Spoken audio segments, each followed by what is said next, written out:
kasus ini reaksinya di luar dugaan, lebih gede daripada peristiwanya kan. Hanya 200 juta loh. Ya, hanya 200 juta dan karena yang disasar adalah seorang pelaku kreatif dan kebetulan sekarang lagi hot meledak. Dia korban, amsal korban. Korban, Tapi gitu loh. percayalah, saya berani taruhan dia akan bebas. Makin profesional seorang fotografer, makin banyak editingnya. Itu fakta. Faktanya seperti itu. Faktanya memang secara logika nggak masuk akal ya. Kok pinter masih butuh editing? Editing itu adalah bagian dari kreativitas.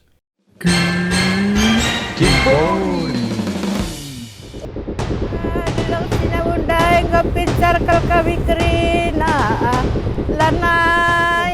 Negara kita sedang tidak baik-baik aja, Pak. Beres dengan hubungan kerjasama antara kejaksaan negeri dalam Tanah perkara Karo. saudara Amsal Kristi Sitepu untuk mempertimbangkan putusan bebas. Halo, saya Pohari Aman Sitanggang, King Fori. Kita ketemu lagi. Kali ini kita akan bicara tentang apa itu ekonomi kreatif. Ini menjadi semacam sebuah perhatian besar sekarang, apalagi dengan kasusnya Amsal Sitepu itu. Lalu kemudian seolah Pandora terbuka. Ada apa dan bagaimana sebetulnya kita menyikapi? Karena menurut saya anak-anak muda, bahkan yang sudah senior saya pun, itu banyak bertarung hidup di masalah-masalah kreatif. Pertanyaan dasarnya, kita mesti lihat dulu apa itu ekonomi kreatif. Kalau menurut saya pendekatannya sangat-sangat kapitalis sekali. Mengatakan ekonomi kreatif. Kreatif, jadi orang disuruh berproduksi secara kreatif untuk kemudian survive. Oke, contoh yang paling unik sekarang berkembang misalkan kalau kita naik Gojek, atau katakanlah jangan Gojek, kita naik online motor. Orang itu sekarang dipaksa semua untuk cari yang lebih murah, lebih murah, lebih murah. Bagaimana kita bisa survive kalau kita akhirnya dipaksa untuk terus berpikir yang lebih murah, lebih murah, lebih murah. Baik, kita sering mendengar istilah ekonomi kreatif. Nah, kedengarannya keren ya, keren sekali. Tapi di lapangan, kreator banyak yang sengsara. Jadi, ekonomi kreatif sebenarnya seperti apa? Itu yang mungkin akan saya tanyakan pertama kali. Nah, bersama saya ini ada Bung Arbain Rambe. Dia seorang, dulunya jurnalis ya, saya pikir masih tetap jurnalis, tentu itu karena jiwanya dia jurnalis, betul kan? Lalu kemudian dia juga fotografer dan dia berkelana kemana-mana. Jadi dia mungkin otentik untuk kita tanya lebih jauh tentang bagaimana sebetulnya Amsal Sitepu ini. Ini seperti Pandora, seperti bukit es yang kecil yang menguap, lalu kemudian kita tahu. Bung, thank you for coming. Sama-sama, saya juga senang diajak teman lama. Oke, ya teman lama sekali, sudah sangat lama. Pertanyaannya, apa itu ekonomi kreatif sebetulnya? Itu istilah baru sampai jadi kementerian ya. Dulu ada Parekraf, terus jadi Badan Ekraf dipisah, lalu sekarang masuk kementerian lagi. Ya, Kementerian Parekraf, Pariwisata dan Ekonomi Kreatif ya. Jadi kreativitas itu mulai dianggap bisa menghasilkan ekonomi. Nah, ini yang jadi masalah adalah kebanyakan orang masih berpikir normatif. Contoh, seorang sahabat kita fotografer terkenal dipakai oleh seorang pejabat di sebuah pulau di luar Jawa untuk memotret dia untuk kepentingan pilkada. Sahabat kita ya. Nah, fotografer dari daerah itu jawab ke saya, "Bang, kenapa harus datangi dari Jakarta? Kami pun bisa cuma gitu aja." Nah, cuma gitu aja. Jadi, sebuah karya kreatif itu dinilai cuma hasilnya. Tidak melihat siapa yang mengerjakan. Artinya, foto itu dikerjakan oleh si A atau si B, harganya akan berbeda. Sama dengan sebuah lukisan. Dibilang karya Avandi, wah harganya sampai 50 miliar. Orang nawar 50 miliar, ada 49, ada 52, lebihin. Tiba-tiba ketahuan bahwa itu palsu, bukan Avandi. Masih benda yang sama, ternyata ketahuan bukan karya Avandi, langsung nggak ada harganya. Itu orang yang suka lupa bahwa siapa yang mengerjakan, itu adalah masalah kreativitas si yang mengerjakan. Dan siapa itu penting, tidak semata-mata hasilnya. Itu, jadi kreativitas itu menyangkut ke arah orang yang siapa yang membuat. Kenapa karya Avandi jadi mahal? Karena ada track record. Ini sampai sehingga apapun karya Avandi itu menggandeng karya-karya lama. Jadi tidak cuma ansih karya itu. Sama dengan karya fotografer tadi, ya. Kenapa dipakai dari Jakarta? Ya karena karya dia, bukan karya orang lain gitu loh. Nah itu yang orang suka lupa, bahwa kreativitas itu ada faktor siapa yang mengerjakan. Jadi kreativitas ini punya proses ya. Ya, Jadi artinya menghargai proses. betul. Nah, jadi ada proses yang kemudian dilewati berbagai macam perjuangan. Dan itu yang tidak bisa dinilai oleh uang. Nah, itu dia. Nah, dalam tingkat bernegara sekarang di pemerintah, apakah itu menjadi dasar untuk menilai orang ini punya nilai sekian atau orang punya nilai kurang? Pemikiran itu yang mendasari berdirinya Parekraf dan kementerian yang mengandung ekonomi kreatif ini. Itu yang orang yang menyadari itu memikirkan itu. Tetapi pelaksanaan di lapangan, orang yang di lapangan tidak mengerti proses itu. Akibatnya terjadi perbenturan seperti AMSAL ini. Betul. Nah, kemudian pertanyaan berikutnya adalah kalau tidak ada pengalaman, terus kemudian expertise, bagaimana dia bisa membuat posisi tawar? Posisi tawar itu ditentukan oleh jam kerja dan jam pengalaman. Tidak bisa seketika, bagus nilainya berbakat, enggak. Saya terima fotografer Kompas, ya kalau saya terima, saya nggak peduli karya dia. Bisa dia kebetulan dapat foto bagus. Bisa dia pinjam foto orang lain untuk ngaku-ngaku karya dia. Bisa. Kalau dulu saya untuk menerima fotografer jurnalistik, saya korek kemampuan jurnalistik dia. Termasuk siapa fotografer Indonesia yang kamu tahu. Dia nggak tahu satupun, lupakan. Artinya dia otaknya nggak di situ. Dia harus mencetak, saya suka, katakanlah, Ed Solverdi karena gini, saya suka Julian Siombing karena gini. Nah, dia berarti punya otak yang selama ini mengikuti jurnalisme. Kalau dia tiba-tiba kepikir dari jurnalistik, terus dia kebetulan punya foto bagus, ngelamar di Kompas, diterima, ya begitu di lapangan dia bisa meleleh. Menarik. Ada juga pertanyaan lain. Dia sebetulnya sekolahnya tinggi, tapi kemudian karya-karyanya menurut publik relatif. Itulah dia bilang, sekolah tuh hanya menunjukkan bahwa kamu pernah belajar, bukan bahwa kamu menguasai. Itu dia. Faktanya seperti itu kan. Tanpa mengecilkan rekan saya ya. Ya. Ada satu kelompok, ada yang S2 fotografi, sisanya otodidak. Yang lebih bagus yang otodidak. Karena dia jiwanya di situ. Yang S2 sekolahan itu kadang-kadang mungkin karena dia terpaksa sekolah ke situ. Terus dia merasa menguasai. Nah itu faktanya lah. Saya dosen di FISIP UI ya, dosen jurnalistik. Kenapa saya dipakai? Saya lulusan teknik. Ya karena pengalaman saya di lapangan. Karena ilmu itu adanya di lapangan. Ingat, jurnalisme itu tumbuh dari lapangan baru ke kampus. Bukan sebaliknya. Semua ilmu itu dari lapangan. Kampus itu berusaha mengilmukan pengalaman lapangan itu. Tidak sebaliknya. Beda sama kimia, sama macam-macam yang dari laboratorium Science, ya? Baru dibawa ke lapangan. Jurnalistik dan seni kebanyakan dari lapangan. Anda perhatikan, banyak seniman-seniman yang otodidak lebih hebat daripada yang sekolahan, ya kan? Ya, seperti itu. Karena masalah passion dan jiwa. Ini yang menjadi pertanyaan kemudian dengan ekonomi kreatif. Bagaimana mereka akan mendefinisikan kalau misalkan ada seorang fotografer yang benar-benar dedicated, bekerja dengan tulus, tapi cuman SMA. Bagaimana dalam scale sekarang ini dia akan bisa mendapatkan perlakuan yang lebih terhormat. Ini mungkin yang menjadi referral kita kepada kenapa kemudian AMSAL Sitepu itu menjadi di-squeeze. Saya tidak bisa mengatakan bahwa sebagian juga ada pada problem lain ya. Mungkin juga kejaksaan juga tidak tahu bagaimana mendefinisikan bahwa ini punya certain value. Itu yang mungkin yang menjadi pertanyaan. Bagaimana kita membangun ekonomi kreatif ini menjadi sesuatu yang kemudian tidak hanya urusan-urusan formal. Bahkan dalam pertemuan kemarin saya lihat ada yang bilang, gabunglah ke kami supaya kuat, ikut membership, ikut anggota. Apa itu yang penting? Bagaimana ekonomi kreatif? Jangan lupa kita ini mungkin ada sekitar 20-30 juta orang yang ikut di dunia kreatif ini ya. Mungkin banyak sekali. Bagaimana menjadi fairness? Itu yang kembali ke diskusi kita yang awal. Sebelum kita nanti langsung ke AMSAL ya. Saya melihat yang ditembak adalah bukan AMSAL. Ini sasaran antara.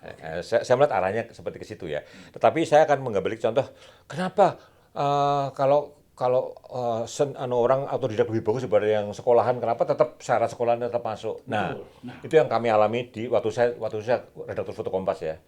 Kami memperkerjakan seorang fotografer percobaan. Bagus, betul, bagus.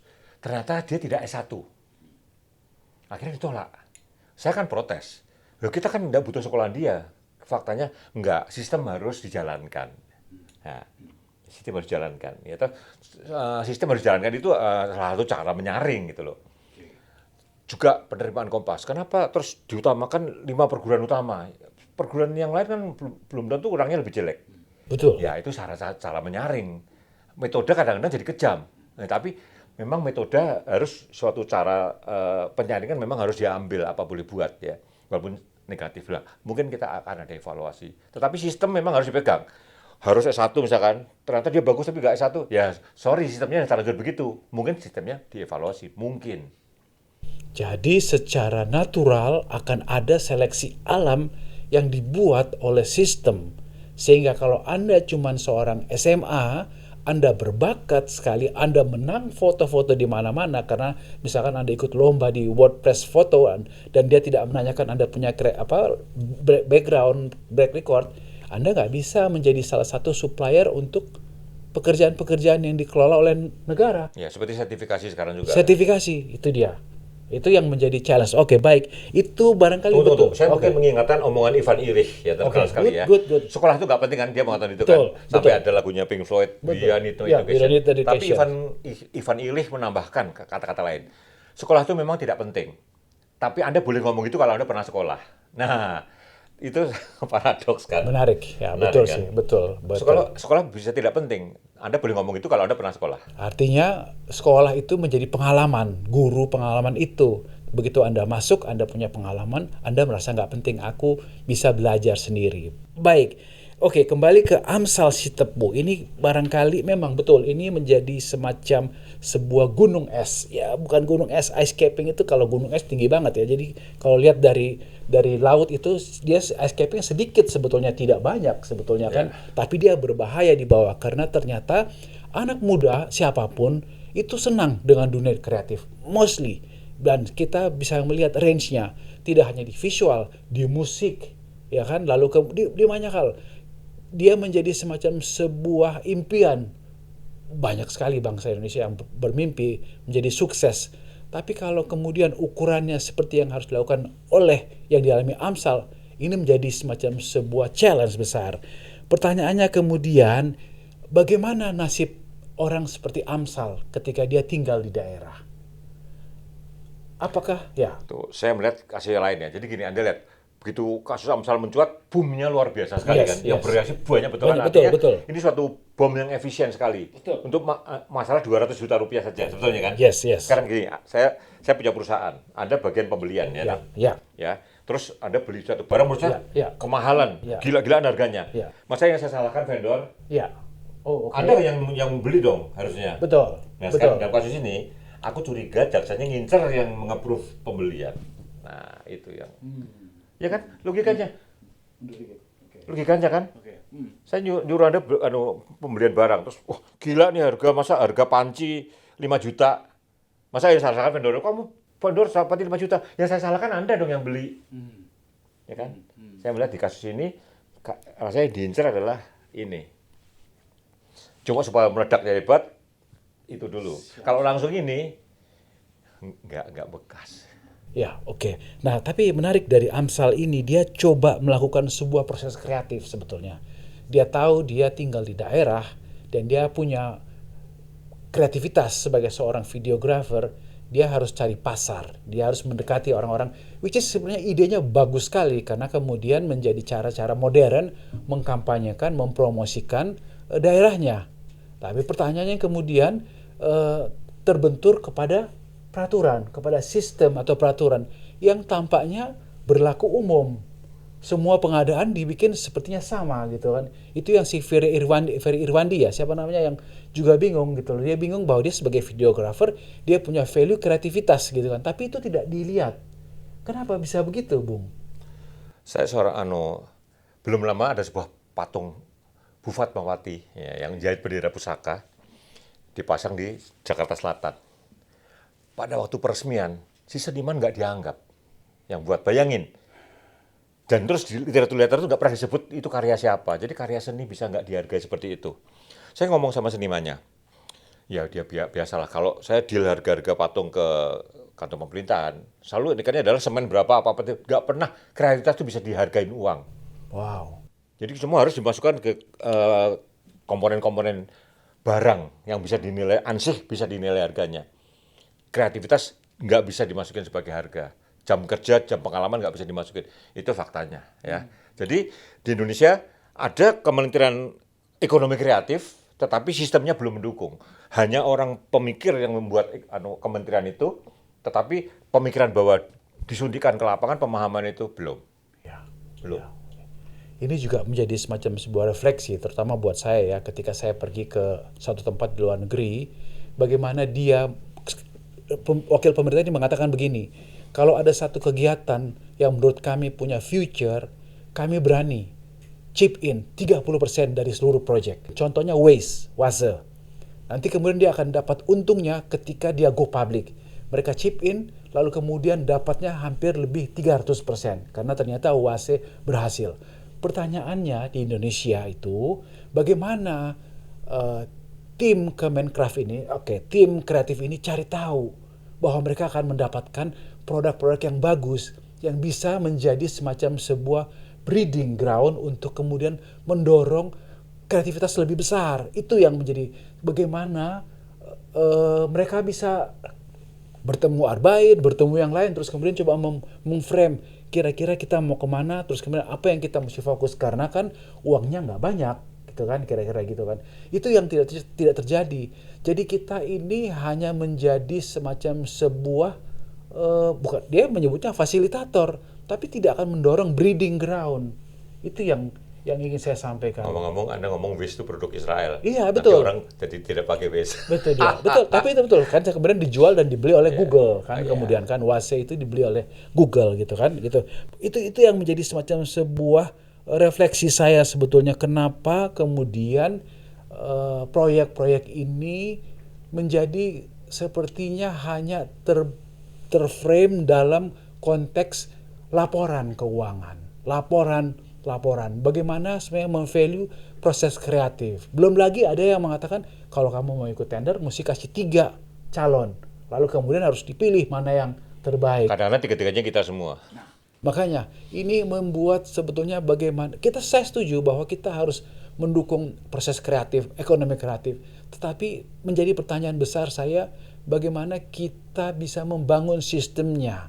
Apakah pemerintah akan menjadi tuturi handayani, atau dia akan menjadi di depan, ataukah dia gimana dari pertemuan dengan para pelaksana, bagaimana Bung melihat keadaan ini? Ya, umumnya pembelaan itu adalah bahwa kreativitas harus dihargai itu kan, dari himpunan-himpunan HIPDI, segala macam itu yang menaungin langsung.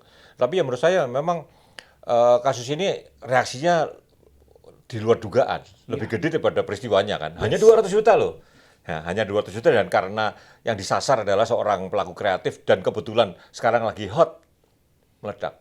Maka saya bilang bahwa ini yang disasar bukan Amsal, ada sesuatu yang lain yang disasar. Karena pusat bereaksi kan, kalau hanya langsung disasarnya kan nggak ada reaksi dari pusat. Betul. Oke. Dan nasional. Betul, nasional. Artinya ada demand, ada perhatian dari banyak pihak terhadap proses ekonomi kreatif ini. Itu barangkali jadi kayak semacam sebuah bisul yang kemudian oleh Amsal, ya kasihan juga, saya bersimpati sama dia. Korban. Gitu. Tapi percayalah, saya berani taruhan dia akan bebas. Oke, terima kasih, kita mengharapkan dia bebas. Dia hanya dimanfaatkan. Ya. Oke. Karena betul, karena sekarang itu kalau sudah masuk ke pengadilan tidak boleh harus selesai sampai pengadilan memutuskan dia bersalah atau tidak. Jadi tidak bisa lagi ada pasal apa yang menjerat dia coba? Betul. Oh, dia menjual. Betul. Dan dibeli udah dibayar kan? Nah, udah dibayar dan kemudian sudah lama sekali gitu kan. Jadi kenapa bisa begitu lama kan, dari 2022 ya? Iya. Sekarang sudah 2026. Jadi kalau ya ini menarik juga, kenapa bisa yang lama ini muncul? Ini pertanyaannya juga gitu kan. Nah, saya mau bersimpati kepada si Amsal, si Tepu ini. Bayangkan dia pasti begadang dong. Bekerja kan itu proses kreatif kan tidak bisa Nggak gampang edit tidak video. gampang edit video. Banyak gitu. parodi-parodi yang untuk mendukung Amsal ya. Ya. Begini kalau video nggak diedit kayak gini ya. Itu dia, bayangkan. Ya. Lalu kemudian ada yang kasih tawarkan pakai aja di TikTok, dia punya apa itu CapCut gitu kan. Lalu Gini, ngedit itu kan waktu ke situ udah ngedit kan. Dia framingnya kemana, arahnya kemana itu kan udah ngedit. Itu yang orang suka lupa. betul. Dia sudah siapkan betul seolah-olah skripnya. Dia- Angle tuh nggak editing, udah memilih angle itu adalah udah editing. Nah, itu dinilai 0. Ya. Itu bagaimana coba? Apa yang sebenarnya ada apa? Dulu ada anekdot lucu ya, orang reparasi komputer. Udah selesai, Pak ini Pak, ketemu yang rusak chip ini. Ya. Chip ini harganya 5.000, ongkosnya berapa? 5 juta. Yang pihak komputer marah dong, cuma 5.000 5 juta. Ya, tapi untuk menemukan itu nggak gampang Pak. Untuk menemukan bahwa yang rusak harga 5.000 itu tidak gampang. Itu yang mahal. Ya, itu orang proses itu yang lebih mahal daripada hardware. Ya, pertanyaannya kenapa mereka tidak tahu bahwa ada Justru itulah aku merasa bahwa ini setting up to something. oke. Yang ditembak bukan Amsal langsung. Ada sistem yang ditembak oleh jaksa. Waduh, sayang sekali ya tapi Bisa jadi. ya betul. Oke. Dan terus kan semuanya dakwaannya kan seperti mancing-mancing banget kan. Editing nol semua kan. Nol. Bukannya harga rendah ya. Jadi memang menggelegar lah. Betul. Menggelegar.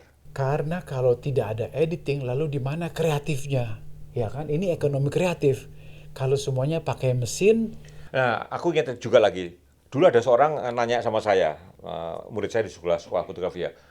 Om, kalau sudah jago kenapa masih pakai Photoshop? Saya jawab, semakin profesional seorang fotografer, pakai Photoshopnya makin banyak. Dia nggak tahu itu. Sama Miss Universe, udah paling cantik kok pakai kosmetik lagi. Nah, saya tuh 3 tahun berturut-turut motret Miss Universe waktu ke Indonesia. Kompas waktu itu media partner ya. Miss Universe itu harga makeupnya M bunyinya. Udah paling cantik sedunia, masih butuh makeup mahal. Jadi kesimpulannya adalah gini, makin cantik seseorang, makeupnya makin mahal. Bukannya tanpa makeup. Makin cantik seseorang, justru makeupnya makin mahal. Makin profesional seorang fotografer, makin banyak editingnya. Itu fakta. Faktanya seperti itu. Faktanya memang secara logika nggak masuk akal ya. Kok pinter masih butuh editing? Editing itu adalah bagian dari kreativitas. jadi kalau kembali ke ekonomi kreatif, PR besar yang harus dia jalankan bukan saja mengumpulkan orang, tapi mengeducate stakeholder. Betul. Betul kan? Ya. Stakeholder. Jadi kementerian ini baru dibentuk tapi tidak mendidik stakeholdernya. Betul, karena dia tidak punya power juga untuk lebih jauh.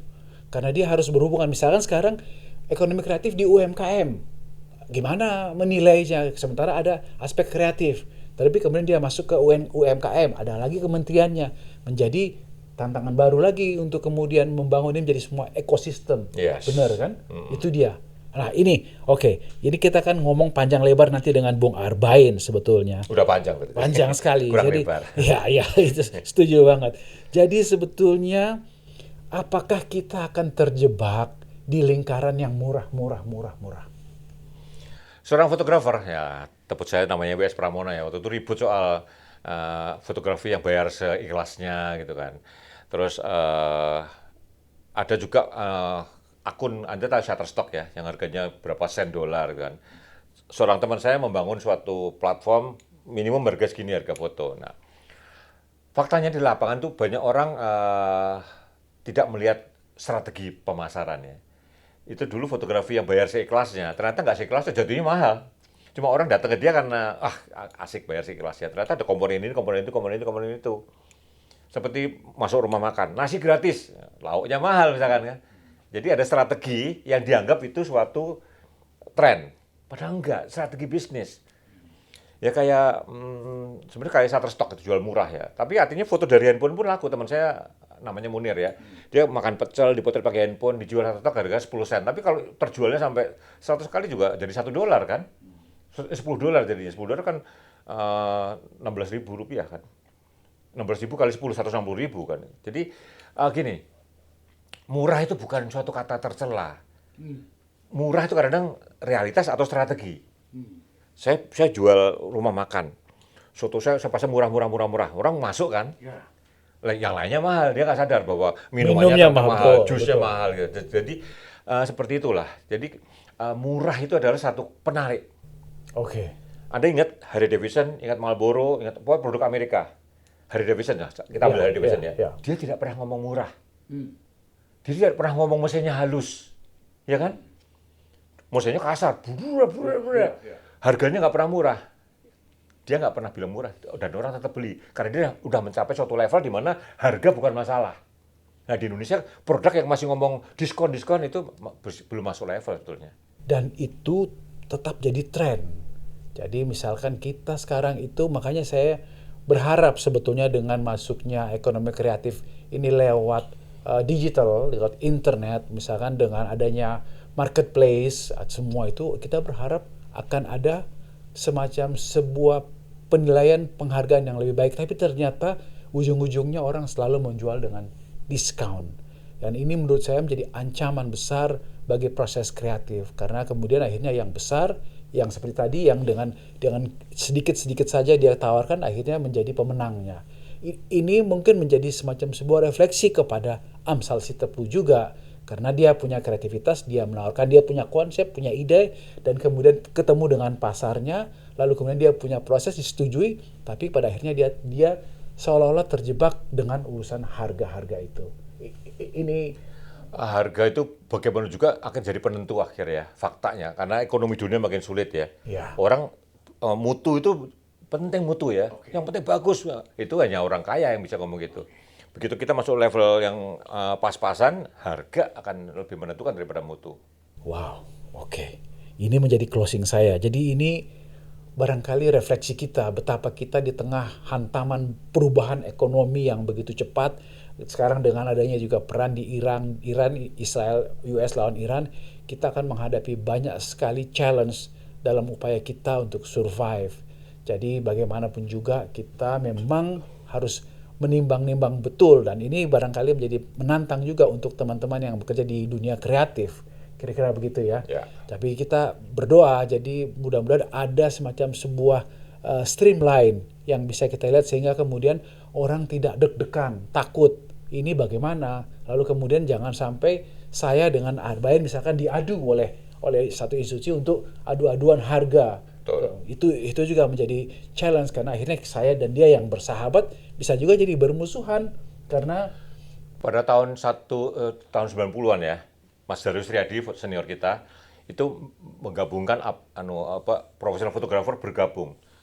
Barang tanya, loh ini saling bersaing, kenapa bergabung, gimana? Kata Mas Darius, justru dengan itu kita bisa mengatur supaya tidak berantem dengan persaingan harga. Harga itu selalu bisa bikin orang jadi berantem. Betul. Itu dia. Tetapi itu mungkin tahun 90-an. Sekarang mungkin dengan jumlah penduduk yang hampir 280 juta menjadi 160-nya di Pulau Jawa loh. Nah ya, menjadi menantang juga bagaimana tadi orang yang tinggal di satu pulau protes kenapa nggak pakai saya sebagai fotografer, kenapa harus bawa dari Jakarta. Ini memang akan menjadi sebuah, ya tadi saya refleksi kembali ke Amsal Sitepu, ini menjadi terima kasih dan kami doakan kamu bisa bebas, tapi kamu membawakan kita kepada sebuah gambaran tentang fenomena ice caping yang barangkali kita harus hadapi dengan. Nah itu fenomena bahwa Jawa selalu lebih maju daripada luar Jawa. Saya ingat Pak SBY, mantan presiden kita, dan Pak Jerwacik, Menteri Pariwisata waktu itu. Mereka, Pak SBY dengan tangan kanan Pak Jerwacik, membuat lomba foto Piala Presiden